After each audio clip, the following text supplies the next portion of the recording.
చెప్తాను అలాగే చేయన్నాడు, అలాగే చేశాను సినిమాలో. వేరే డిఫరెంట్ అంటే యూజువల్గా సత్యం మామూలుగా చేస్తే ఆయన స్టైల్లో చేస్తారండి. ఆయనకి నో అని చెప్పడానికి ఉండదు. బట్ ఇక డైరెక్టర్ గారు ఏమవుతారంటే సేఫ్టీకి ఇంకో షార్ట్ తీసుకుందామండి, ఈసారి నా స్టైల్లో చెప్పండి అని చెప్పి ఆయన కూడా చేయించుకుంటారు. ఆ మొత్తం సేఫ్టీ షార్ట్స్ అని పక్కన పెట్టి దాన్ని మూలు పెట్టారు. సో అలా అలా చేశారు. హీరో గురించి మాట్లాడేంత స్థాయి స్థానం మామూలుగా జస్ట్ సైడ్ కిక్స్ మేము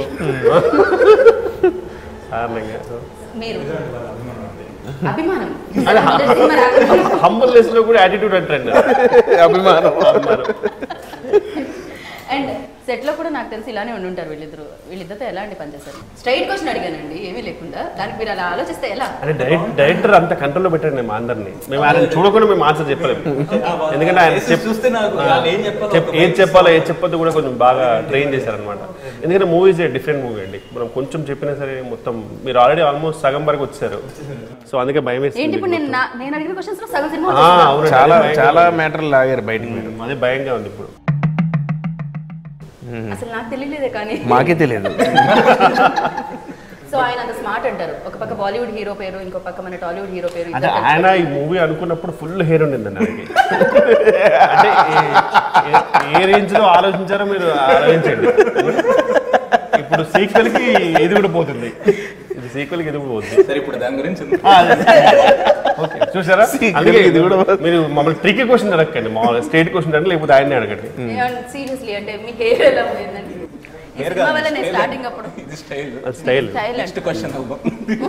బట్ సత్య గారు అది ఉన్నప్పుడు బాగా హెల్ప్ చేసేవారండి. డెఫినెట్ గా కొత్త వాళ్ళకి. ఇప్పుడు నేను కొత్త, నరేష్ కొత్త, అమ్మాయి కొత్త, అందరూ ఆయన అనవసరమైన డైలాగులు కట్ చేస్తూ అవసరమైన యాడ్ చేస్తూ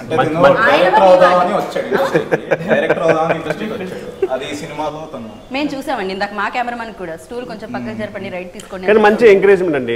కొత్త పీపుల్కి ఎలా ఉంటుంది అంటే కొత్త వాళ్ళకి కూడా వాళ్ళ డైరెక్ట్స్ అన్ని తీసేసుకొని మంచి డైరెక్ట్స్ అన్ని రాసేసుకొని పక్కన మిగిలిన జంక్ అంతా వాళ్ళకి ఇచ్చేసి చాలా ఎంకరేజ్ చేస్తూ పంపిస్తారు. చాలా ఈజీ చేస్తారండి వర్క్.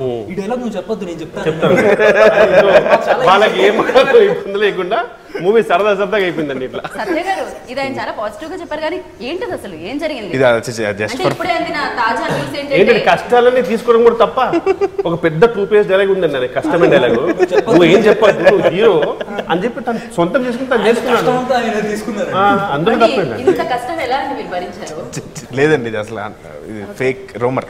ఏమండి అందరూ డైలాగులు మీరే చెప్పేస్తే వాళ్ళు ఏం చెప్పాలండి? ఎక్స్ప్రెషన్ సార్, ఎక్స్ప్రెషన్ చేస్తాం మేము. మాకు సపరేట్గా క్లోజ్ కట్ చేస్తారు. ఆయన 5 పేజీలన్నీ చదివితే మేము జస్ట్ దానికి 2-3 ఎక్స్ప్రెషన్ ఇస్తే అయిపోతుంది.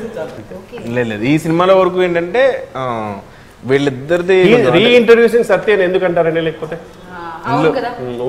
ఇందులో రీఇంట్రడ్యూసింగ్ అని వేసారండి. వాళ్ళిద్దరిది ఏంటంటే కొంచెం సీరియస్ రోల్. వాళ్ళిద్దరు ఎప్పుడు కిందే ఉంటారు, కేవలం కొంచెం ఫన్.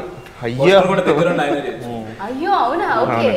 ఫన్ చేసి ఇది కేవలం నాకుంది. సో అందువల్ల ఆ ఫన్ పార్ట్ అంతా నా వైపు ఉంటుంది.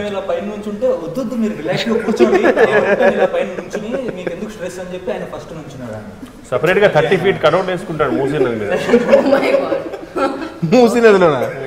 ఇవాళ కూడా చూడండి ఆయన అందరూ ఆయన గురించి మాట్లాడుతున్నారు, సినిమా గురించి కంటే కూడా ఎక్కువ. అంటే ప్లాన్ కాదు కదండి.